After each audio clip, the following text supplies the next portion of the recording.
This is the story of an India the world forgot, before the Mughals, before the glory. Before Babur's name echoed through history, there was chaos. The year is 1525. India is not one kingdom. It is a battlefield of broken empires. In Delhi, Sultan Ibrahim Lodi sits on a throne of blood. It's a jeweled dagger sliding across a marble table, a tense silence in a hall of flickering torches. His nobles sit around him, their faces masked in false loyalty. A whisper, a glance, a nod. The Sultan knows. His throne is crumbling beneath him, but he will not show fear. The Delhi Sultanate rules the north, but barely. Sultan Ibrahim Lodi is young, arrogant, and surrounded by enemies. His father left him an empire, but empires are not inherited, they are earned. Ibrahim Lodi was different from the sultans before him. He trusted no one, not even his own blood. He had his brother killed, dragged away in chains just to secure his throne.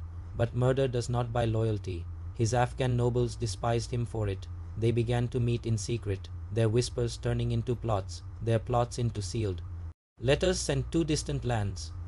One of these letters carried an invitation to invade.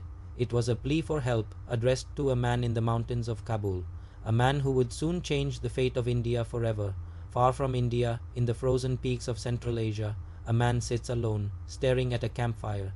His name is Zahir-ud-Din Muhammad Babur, a prince without a kingdom, a warrior without an army. He was born a king in Fergana, inheriting a throne at just 12 years old. By 14, he had lost it. By 20, he had fought for, won, and lost the legendary city of Samarkand 3 separate times. Now, at 42, he is an exile. He has nothing except ambition. He'd heard the stories of India, a land of unimaginable riches.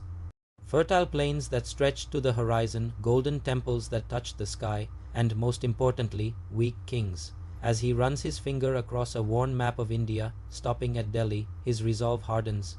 If he cannot rule his father's land, he will carve a new empire from the dust of this one. But Babur is no fool. He is a veteran of war. He knows the numbers are not in his favor. He has only 12,000 men. Ibrahim Lodi commands a massive force of 100,000 soldiers and over 1,000 war elephants. The odds are impossible.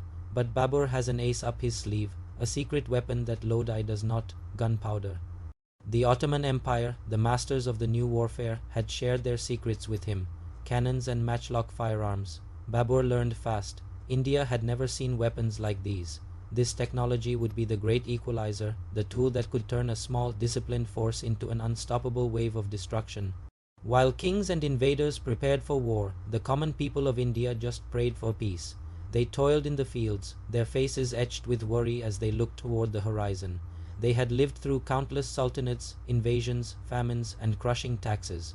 To them, it didn't matter who sat on the throne in Delhi. All that mattered was that their children had food to eat and a roof over their heads. They clutched their children close as soldiers marched past, a grim reminder of the violence that always seemed to be just over the next hill. But in the palace, life was a world away from the dusty villages. The court of Ibrahim Lodi feasted every single night. Golden plates were piled high with roasted lamb and saffron rice. Persian wine flowed freely into jeweled cups. Servants rushed to fill every desire, as nobles laughed and made merry, cushioned by silk pillows. They lived as if the empire would last forever, blind to the deep cracks already showing in its foundations. Then, one night, the party stopped. A messenger, breathless and covered in dust, burst into the hall. He fell before the Sultan and delivered the news that silenced the room.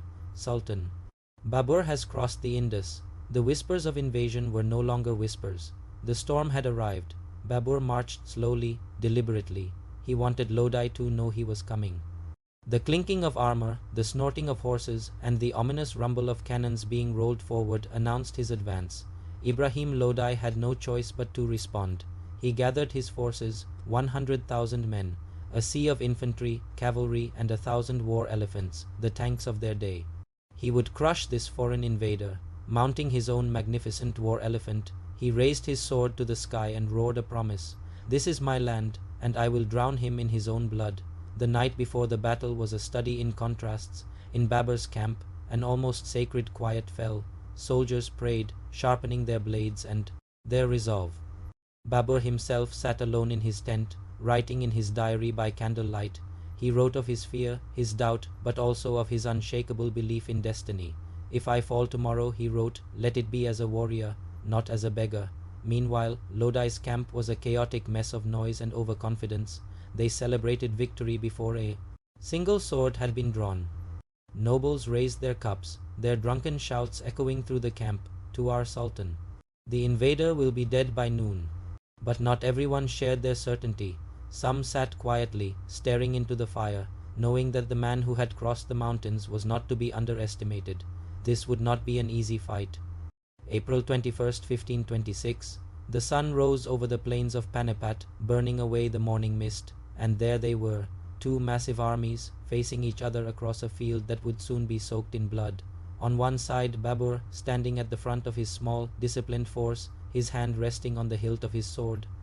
On the other, Ibrahim Lodi, sitting high atop his war elephant, glaring across the field with contempt. A deafening silence fell, broken only by the wind whistling across the plains. Two men, two destinies, one throne. What happened next would change India forever.